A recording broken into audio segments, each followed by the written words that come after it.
Central Electoral. Cápsula Informativa.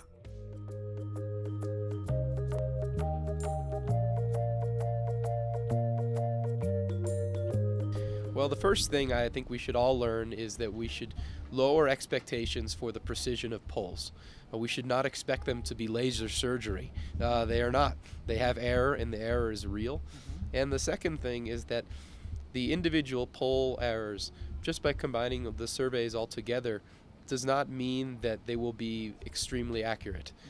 So I'm hopeful that when races are close, when they are within 2 to 3 percentage points, we do need to very seriously consider the idea that there will be an unexpected victory, and we cannot put that expectation on surveys to be that precise.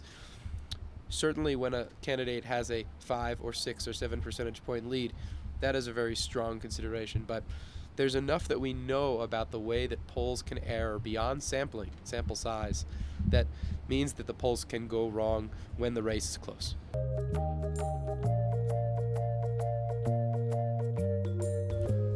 So far, I have not seen a great deal of evidence for this, in the United States at least. Well, I wouldn't say they go that far. I'll say I haven't seen evidence for it, which means it could be, but it's just hard to detect.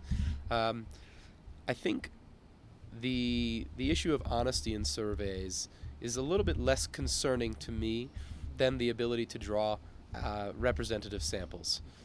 Drawing a representative sample of the public is the most important thing a poll does, and when we get people on the phone, I think they generally tell us the truth.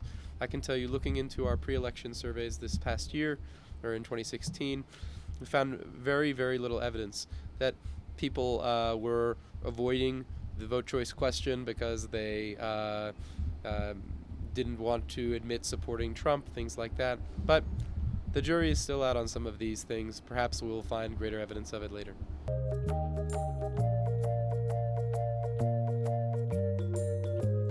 Well, social media, I think, is important to the degree that many people consume news on social media, particularly Facebook. Twitter is important for the elites. They follow Twitter.